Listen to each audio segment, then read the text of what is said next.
It's my pleasure to introduce the Honorable Christine Fox. I have one word written down at the top that just says legend, but I was told by Joe I had to say more than that. Christine is currently serving as a senior fellow in Johns Hopkins University Applied Physics Laboratories. Prior to that, from 2009 to 2013, she served as the director of CAPE, serving that role until she was appointed by President Obama to serve as the acting Deputy Secretary of Defense from December 2013 to May of 2014. At that point in time, she was the highest-ranking woman in history to work in the Pentagon. Prior to her time in the Department of Defense, she served as the president of the Center for Naval Analyses, capping a 28-year career in the CNA, where she oversaw analysis of real-world operations, from the first Gulf War to operations in Bosnia and Kosovo, as well as Afghanistan and Iraq in 2003. Ms. Fox has a bachelor's in mathematics and a master's in applied math from George Mason, and is a three-time recipient of the Department of Defense Distinguished Service Medal and Department of the Army Decoration for Distinguished Service. Please join me in welcoming the Honorable Christine Fox.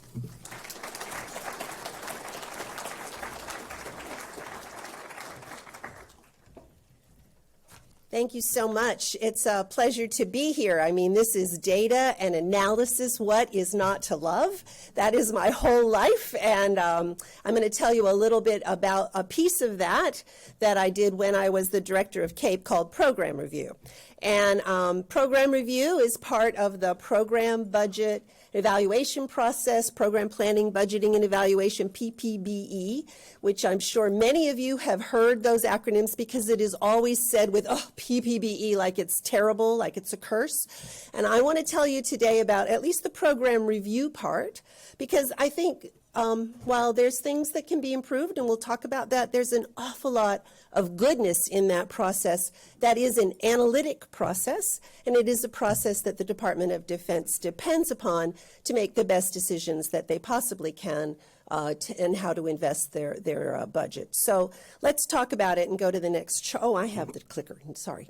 Okay, so let's talk about program review first. I know many of you know program review probably much more deeply than you really want to, but I'm going to give you just sort of enough so that you understand how it works. So program review is it's a year-long cycle. It starts when the military departments, the services, put together their POMs, their program objective memorandum, or their proposed budget for the money allocated to the services. So each service is allocated a piece of the budget at the beginning, and they put together their plan. And then they submit that plan in the summer every year, and everybody looks at the plan. The combatant commanders look at the plan, Office of the Secretary of Defense looks at their plans, and everybody has ideas about what should be different. And then they submit what are called issue papers saying, I think you forgot this, or you should have looked at that, or I don't like what the Navy did there or what the Army did there. And those issue papers all come into CAPE, and then adjudicated by the Deputy Secretary of Defense. There's a set of things that the department leadership as a whole will consider and ultimately take to the Secretary of Defense to take to the President for how the budget will go forward.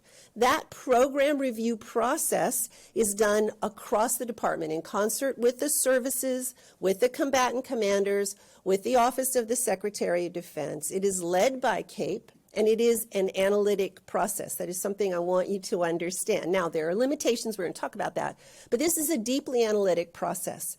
And so my experience was from 2009 to 2014. I was involved in that period in 5 program reviews, but the years from 2012 to 2014 were in the years of the Budget Control Act. Some of you probably remember that as sequestration years. In those, what I will say are horrible years, we were told to cut the budget by $50 billion every year for 10 years precipitously, not ramped down, boom, done. And the president's budget was higher than the Budget Control Act, so we had to do 2 budgets every year for those years, one at the president's budget and then the contingency in case Congress actually did enforce sequestration, which they ended up doing. And so a lot of program reviews under my belt. They were all interesting and a little different. And based on my experience, I want to tell you just a little bit about sort of the good, the bad, and the ugly, if you will. So there are many strengths that come out of program review. Program review is where the department has the opportunity to come up with a budget that supports a joint force. So I started every service puts in their POM, right? That's a very service-specific thing, and it is the Title X responsibility of our service chiefs, man, train, and equip. That is their responsibility to do that and look out. The service chiefs have the responsibility for the vision of the contribution of that service to the department's goals well beyond the administration that it's serving at that moment, right? But when it all comes together and the combatant commanders look at it and an OSD and the Joint Staff look at it, that's where we say, well, wait a minute. That's fine for the Navy, but that doesn't really serve the joint force. Or that vision of the Army that's okay, but that doesn't bring in what we need to invest in to be an effective joint force. So without program review, it would not be a joint force. It would be service distinct plans. And that is actually where CAPE comes from. Secretary McNamara, way back in the day, didn't like that. He wanted to have a picture of the whole force, and he stood up the predecessors of CAPE to help him do that. These issue papers I mentioned, where everybody looks at all the POMs and says, hey, I don't think it does this, those issue papers come in and get looked at a very high level.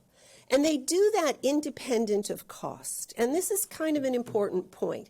When you're the chief of the service or a service secretary, really, if an issue doesn't rise above a certain dollar level, it's kind of not worth your time, right? It's got to be those big ticket items that get that very precious senior leader time.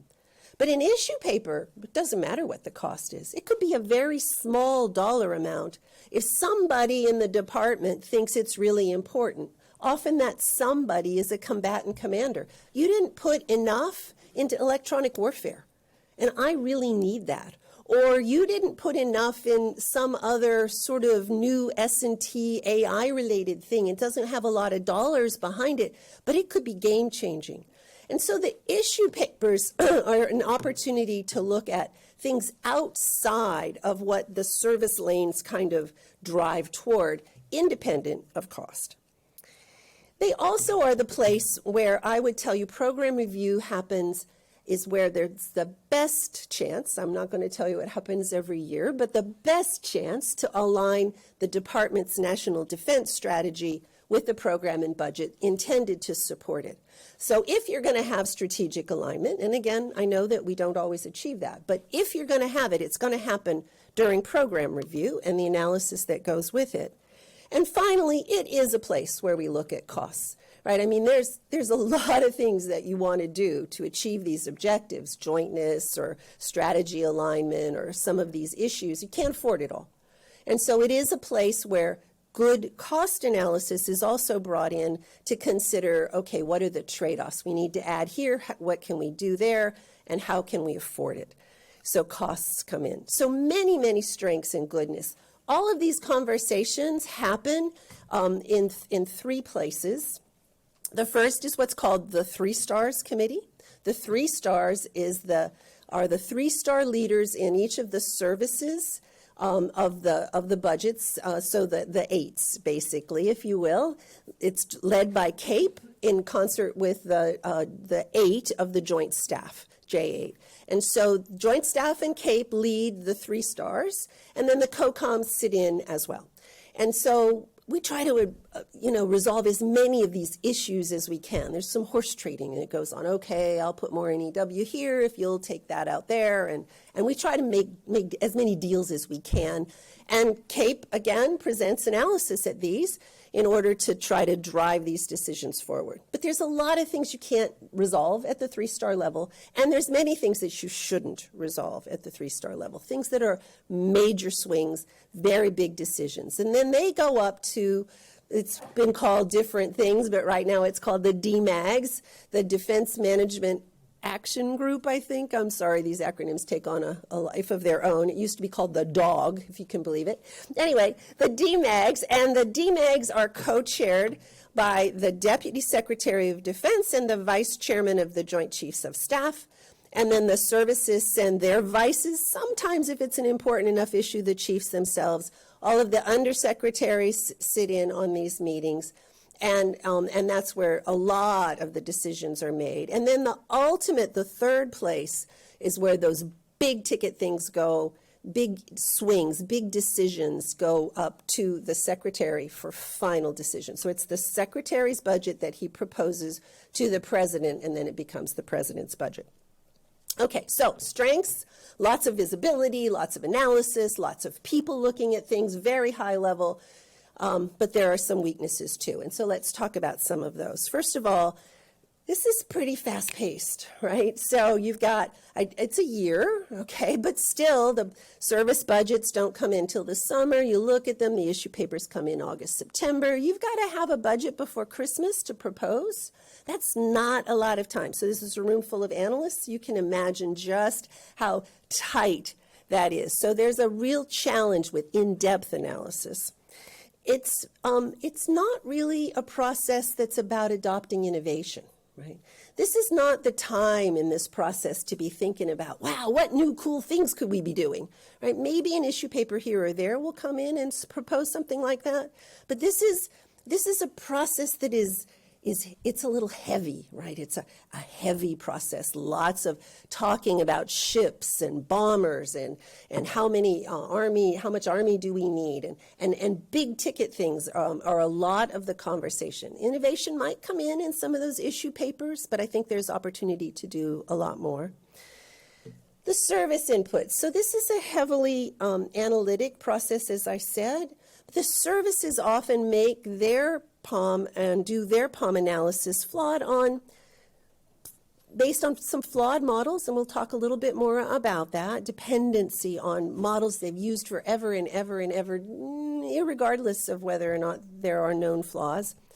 And advocacy. There's a lot of advocacy in this process, which only makes sense, right? They're competing over money. So of course, if they weren't advocating for what they wanted, they wouldn't believe in what they're doing, and that's not the Department of Defense. Everybody there believes in what they're doing, and that's a good thing, but it does lead to debates infused with advocacy. And frankly, analytically, it's difficult to objectively, dispassionately, data-based trade-off across broad things, How do we trade off this number of ships and submarines versus this size army versus this much Air Force versus this much space? Those analytic trade-offs are still a real challenge. And those trade-offs happen. We do the best that we can in the department. Everybody's always trying to do more and do better, which is great. But tools that actually help you make those trade-offs analytically are still a challenge. So I'm going to talk a little bit today about what I think are some solutions in some areas where you all can help.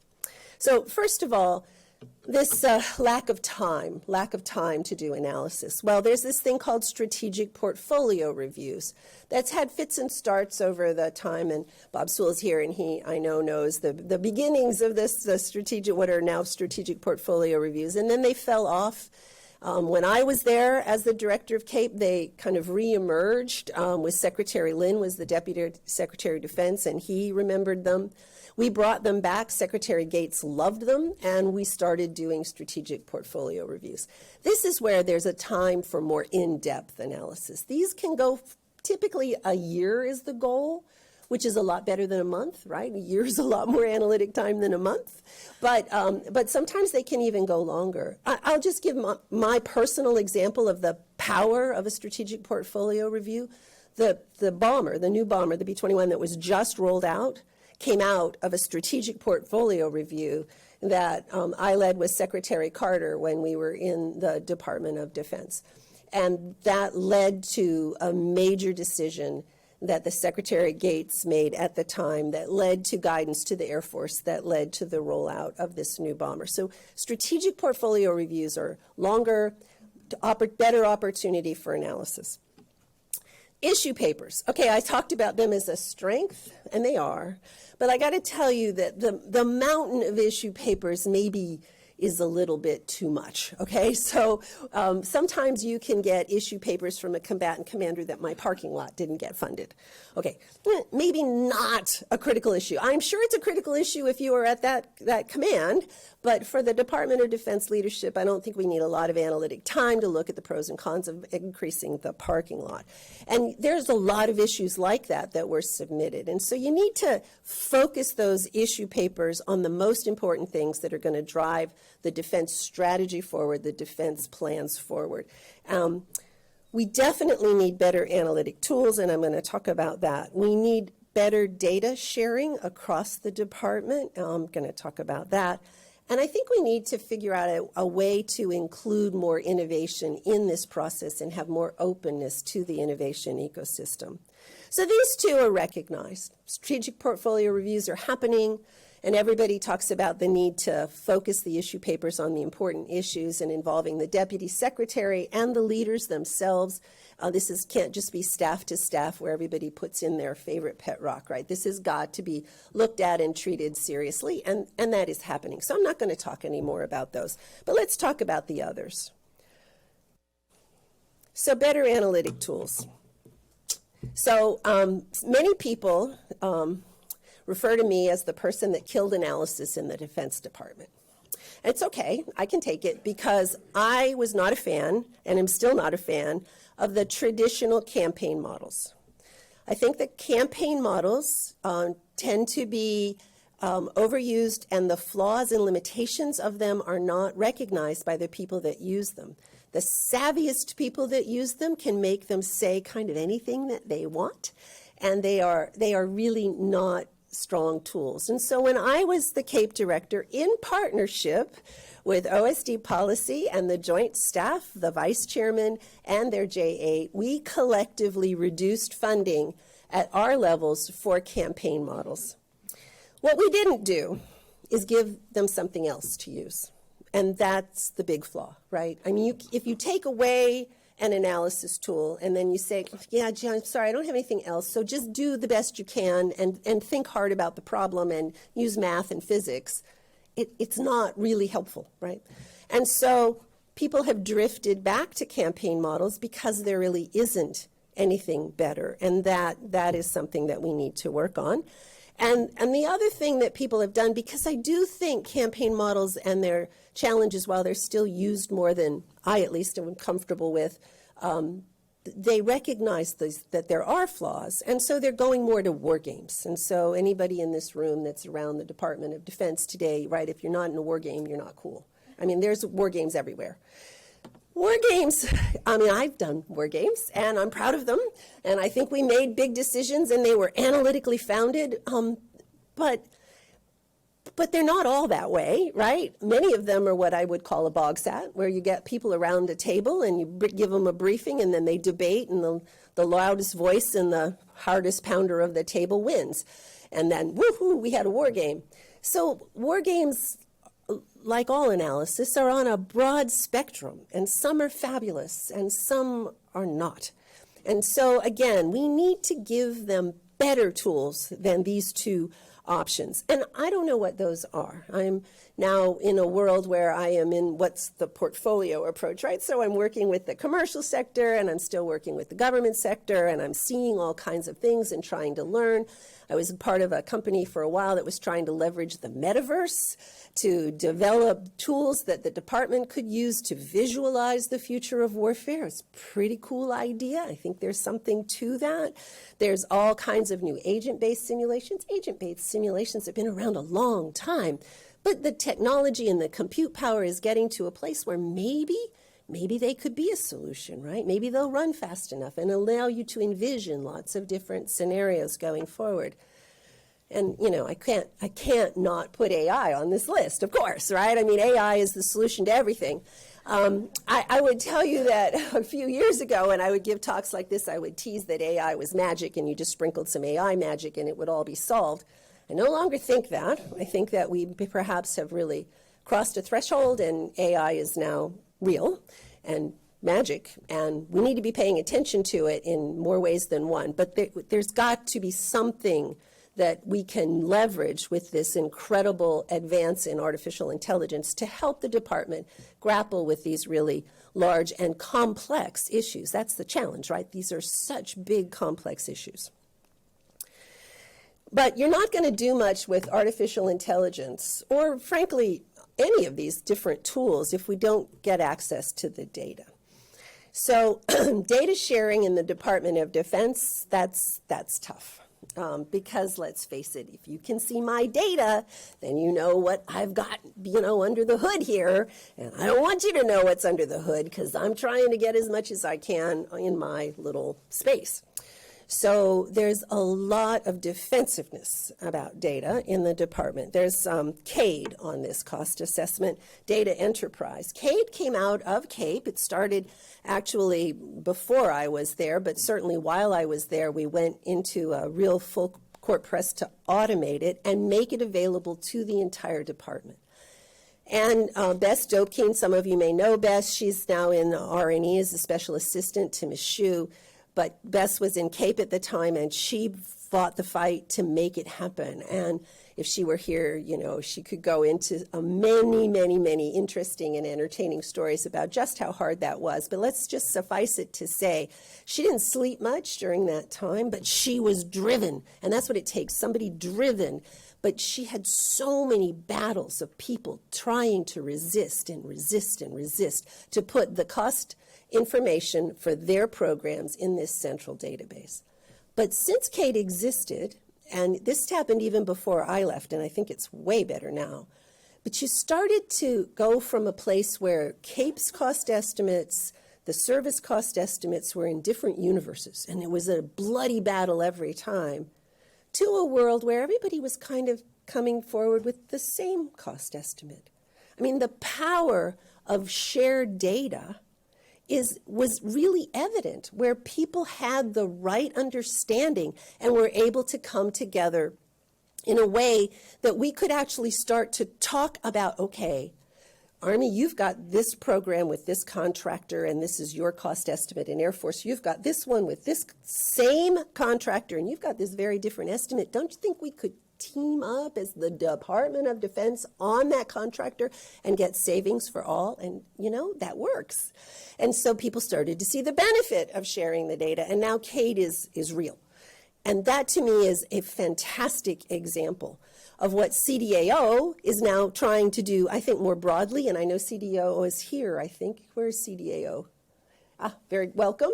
Thank you for what you're doing. I know it's not easy, but I think it's so important that we do that. This is a picture of a cover of a National Academy of Science report on the power of data analytics for defense acquisition that I had the privilege to be part of. And in that report, we talk about how important it is to do data sharing. But briefer after briefer after briefer, when I was on that study just a few years ago, told us just how impossible it was in DoD. So we've got to work on this and support CDAO in their efforts.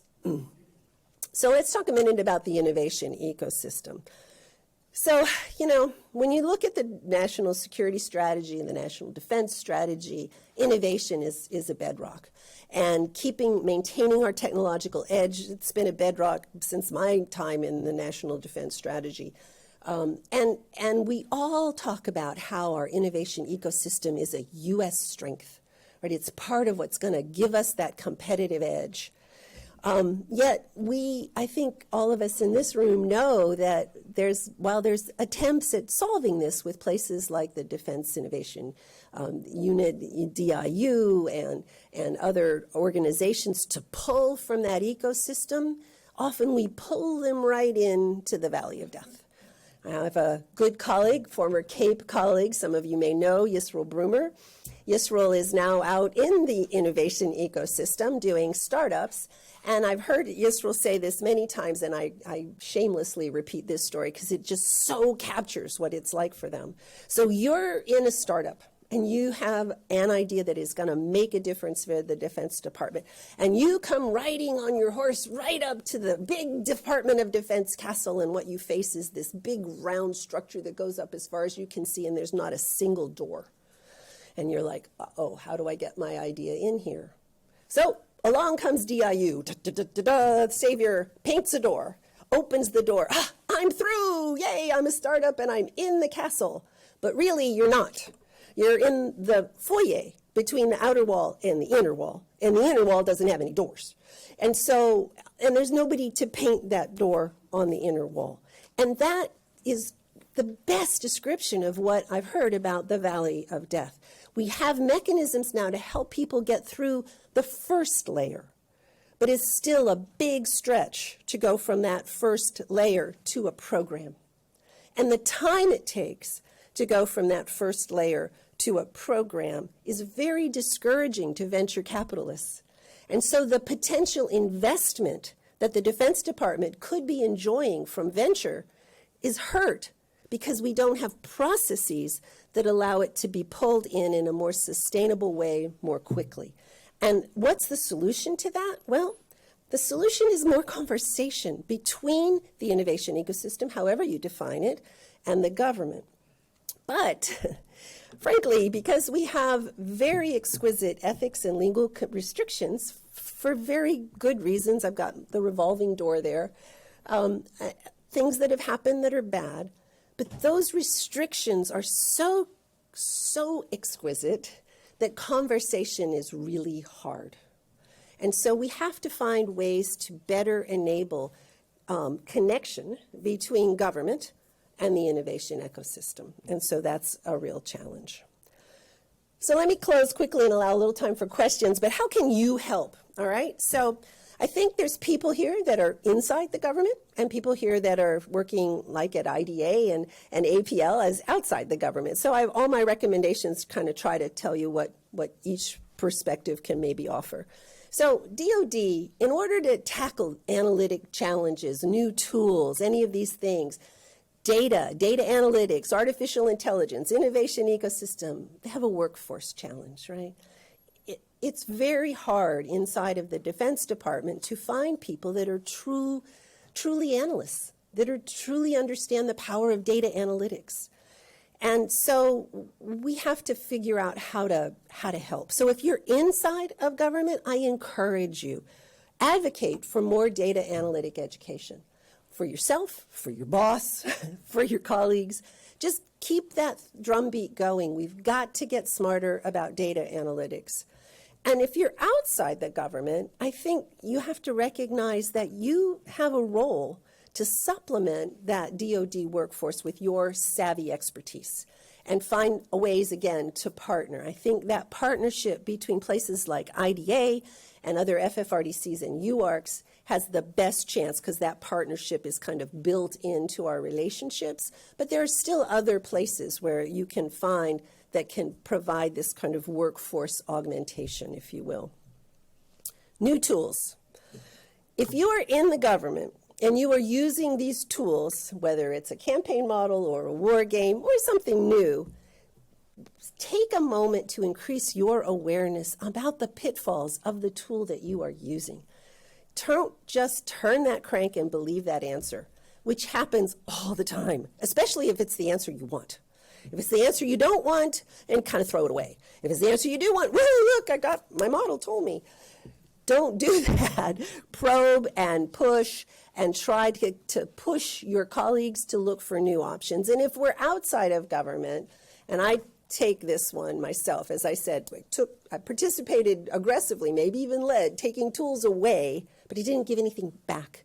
We have to give something back. We have to develop and introduce new analytic approaches that are accessible and usable by the people inside of the government, recognizing the workforce challenges. It's a tall order, but I think that's why government has places like IDA and APL and others. And we definitely need better connections to this innovation community. If you are inside government, I encourage you to be open to ideas that come from outside. I was in, whether I was in an FFRDC or a UARC or CAPE, and I admit, I would look at a contractor's promises with skepticism. They're just trying to sell me. They're just trying to sell me. I have the privilege now to be on part of the boards of some startups and advisory committees, and these guys are so wicked smart, and they want to make a difference. And if you look at what tech companies are doing in Ukraine, many of them are doing it voluntarily without compensation because they know they can make a difference and they know they can do it faster than the government can do it. And they moved. They just moved. And they're making a huge difference. So these are good people that want to make a difference. Now, you do, of course, have to develop a keen spidey sense from being sold a bill of goods. Of course you do. Because, yes, there are certainly people out there that are just trying to make money. But at least in my experience so far, I have found so many companies that want to make a difference in the same exact way that people inside of government want to make a difference. They just picked a different path to doing it. So try to be more open. If you're outside of government, and I mean outside as in an FFRDC or a UARC, or even in part of the commercial enterprise, be informed and try to connect better with government. I truly believe that places like IDA and APL, where I was, can be that bridge to build that innovation ecosystem into programs and projects and bring it forward in a way that helps government accept it. Because government can't fund everything, right? So there has to be a selection process. Which ones are the best, et cetera. That's part of what takes so long. So if we can help be a bridge and bring things forward analytically, then I think that will help with making these connections stronger. So with that, I will close. I want to, again, thank you for your time and attention this morning. It's great to be here, and I look forward to your questions.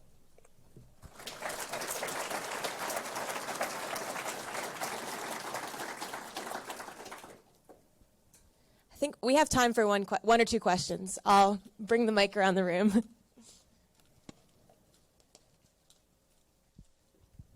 Thanks. That was really informative and a bigger picture than I'd seen before. You mentioned AI a few times. And my experience, I might get beat up after school, but every time I look under the hood, it's neural nets. I'd like your feedback on pluses and minuses of AI going forward. Yeah, so I am not an AI expert, so I need to be very clear about that. And AI is moving so fast, and I think beyond neural nets, that I'm not the right person to ask. But I will tell you that I think with generative AI in particular, we have crossed this path where it went to just sort of statistics, frankly, pattern recognition, just something more astounding. And part of that is compute power, part of that is data, but the challenge is going to be to figure out how to ensure that these tools, because they still are trained tools on data, and as long as they are trained tools on data, that training is the critically important part. My colleagues at APL tell me that every release of GPT is better. I saw a GPT-3 did something that was looking at people that should be working in S&T, and it brought me up out of the blue, and it had me kind of wrong, right? I mean, it had some parts that were right, but it said that I had worked in both Republican and Democratic administrations, and I had not, and things like that. Little things, right? Are those big things? No. My basic background they had right, but it made me doubt, right? It made me doubt. What did they tell me about the other people on that list, And then my colleagues at APL tell me, well, GPT-4 wouldn't get that wrong. So how is that? I don't know. But I think the question you're asking, we need to ask. We need to all be asking these questions because it's here. I don't think we're ready for it. I think it's going to start to, I think, based on my conversations with my savvy technical colleagues, we're going to look back at this time 2-5 years from now and say, oh, that's the moment when it happened. That's when things changed. Now, how are they going to change? What's that going to look like? Is it going to be good? Is it going to be bad? Is it going to be a mix? Who knows? But I think we are at an inflection point, and so it's incumbent on all of us to get really smart about your question. Christine, thanks for your talk. And definitely brought back fond memories for me, especially the parking lot of the commander. Had a lot of those. Yeah. You talked about the strategic portfolio reviews, which, as you know, I was a big fan of, called them fun and assessments. And for the two reasons I think you mentioned, I was a big fan because first, focusing on the bigger issues, and then secondly, having some more time for the analysis than often goes on in the regular process. And your B21 example, I think, is a perfect example of what I always had in mind. But the problem we're having is we at IDA have supported CAPE on those is getting the time because people are very reluctant to guess at what the next B21 issue is going to be. And so we actually are ending up with more like 2 or 3 months to do the analysis in support of SPEARS rather than the year that would be so much better. And as I said, I think it's mostly because people are reluctant to, drill dry holes because, well, maybe that issue won't make the cut. And we've been urging them to, do 10 and see if 2 or 3 of them pan out. Do you have any thoughts about how you can get, the analytical process for those long-term issues working better? Yeah, so no magic, that's for sure. Sorry to hear that that's where they've gone. So in my experience, the SPEARS were effective because the secretary and the deputy cared about them personally. And CAPE, as CAPE director, I brought Bill Lynn and Secretary Gates a candidate list early in the year, January, right, before they even testified on the budget. And then we went in, the deputy and I went into the secretary, and the secretary, as Secretary Gates was wont to do, and this was true, I worked for 3 secretaries, they were all kind of like this. You didn't think big enough, Christine, come on, let's do something really big, right? And then we would spitball, frankly, about what are the big issues. That was the critical conversation. The one where we had with the secretary, the deputy, and the CAPE director. And of course, lots of other people wanted to be in on that process. I will say, unpopularly, I'm sure, that the more people that are in on the process, the more time it takes to figure out the list. I was really lucky in that it was kind of reinvigorating what you had experienced but had died for a while. And so I had the privilege of going in with just the 3 of us and having a very serious conversation, and it came up with a list more quickly. And it was a list where I'm, as CAPE director, made the point to the secretary, so we need to try 10 of these because half of them will fail. Half of them will not come up with anything of importance. But let's go for all of them and let the best ones rise. And he, fortunately, had a lot of analysis in him. And then by the time Secretary Panetta came in, we had a process that we were able to follow. So I think you're right, more rather than fewer, decided as early as possible and get the decision-making group as skinny as possible so you can actually get a decision early. Now, if you don't have the opportunity to get the attention of the senior-most leadership in the way I described, like I said, no magic, because then it gets into the process of the Pentagon.